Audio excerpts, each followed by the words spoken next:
Hi, Bruce Plord, American Studies. What do you know about Marxism? I don't know anything. Would you like me to explain it to you? Yes. Karl Marx was a German historian who looked back into the history of the Western world and determined that civilizations advance or decline according to the economics of that society. In his examination of history, Marx reveals that the quality of people's lives depends upon how a society makes use of its wealth. He saw the 19th century as a marvelous time for human civilization. People were no longer tied to the idea that religion told them who they were or where they belonged, or that people had a set path in life because they belonged to a particular family, or because they didn't belong to a particular family. Religion and social hierarchies had much less power to control people's lives, and a new spirit of social equality became apparent for the masses. The miracle that was largely responsible for this social transformation was industrialization. With industrialization in the Western world, new forms of power were unleashed. These forms of power ran factories and put everybody to work. They led to new forms of transportation, including railroads and steamships. They led to new forms of communication, including the telegraph. The world was suddenly interconnected in ways it had never been before. Industrialization meant huge factories, it meant lots of people working, and it meant the creation of vast new wealth. All of this wealth could be seen in the new roads, the new buildings and cities, and the new transportation centers. It could also be seen in the mansions of the new millionaires. Marx saw that people who had capital, or wealth, were the ones who started the new businesses, and they were the ones that profited most from it, simply by virtue of the fact that they had capital to begin with. In fact, so much new wealth was changing society's social structure. The capitalists, those who had the wealth, were using their wealth to create even more wealth. The people who had been in the middle class, or what Marx called the bourgeoisie, were gradually reduced to the level of the workers, or the proletariat. Marx observed that despite vast new wealth being produced, 10% of the population had the most of it, while 90% had what was left.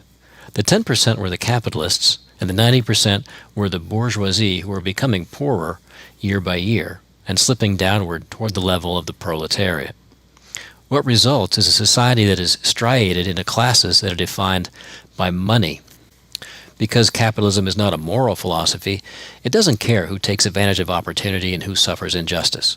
Capitalism is driven by the idea of the market and the marketplace, where everything is determined. We think of Wall Street as a place where the marketplace works.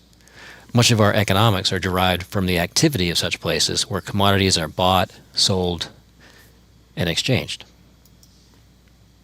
But in a capitalist society, as Marx tells us, everything is a commodity. Everything can be bought, sold, or traded. We might think of the basics of life, such as lumber, coal, and orange juice, as commodities that are bought and sold on a vast scale. But in such an economic system, people themselves become objects for sale. The way that the bourgeoisie participates in such a system and the proletariat is through their labor. They don't have access to great amounts of capital, so they survive by selling their labor. Sometimes they survive by selling their silence, or their virtue, or their vote. Such a system, with its large imbalance between the wealthy and the poor, leads to a powerful class that dominates everyone and everything. The rich get richer, the poor get poorer. Marx believed that people could work together toward a more equal society once they knew of the system and how it determined so much of their lives. He was a historian and a philosopher, but he also believed that the exchange of ideas would never do anything to change the world. He believed that ideas could transform the world for the better, and he also believed that the lower classes could start a revolution that would lead to fairness and equality in every aspect of human life. Marx branded the term socialism as an economic system that created fairness and equality for everyone. He wrote a pamphlet with his colleague, Friedrich Engels, called the Communist Manifesto, and in it he outlined the societal structure in which everyone gave according to their ability and received according to their need. In such a system, people would not suffer because of their lack of capital. Under socialism, everyone would work for the common good and receive what they needed so that they and their families could prosper. Marx intended this work as a critique of the political structure of Western society, but we can take those same ideas and relate them to literature. When a literary work mentions some aspect of economics, or when a literary work points out some living conditions that are related to economics, then we can apply Marxism to those works of literature, and we can create a richer reading of that work through the lens of Marxism. The key concepts of Marxism include capital, or the accumulation of wealth. Capitalism, then, is the system of economic exchange that leads to inequality in social conditions.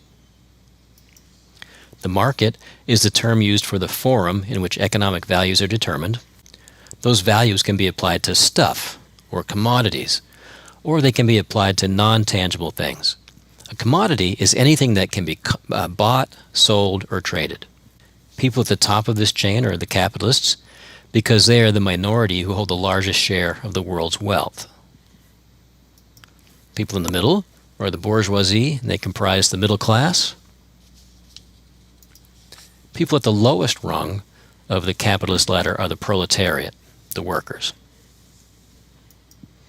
One way to distinguish the different levels is considering the amount of labor that is performed. The lowest class has only its labor, so as a class, these people, the proletariat, end up doing the most labor for the least rewards. The bourgeoisie has to maintain its work to earn a living, but because capitalists have the wealth, they do not perform any of the labor, or very little. Marx believed that if the workers became aware of this economic disparity and the reasons behind it, they could take control of the means of production. Having control of the means of production would then lead to a society which would create the need for everyone working for a living and everyone receiving an equitable share of their production. So, as with any field of study, we can take the principles of Marxism and apply them to works of literature wherever we want to highlight economics or people living in a community or any system that relies on inequalities. And that's what you need to know about Marxism. That's interesting. Great.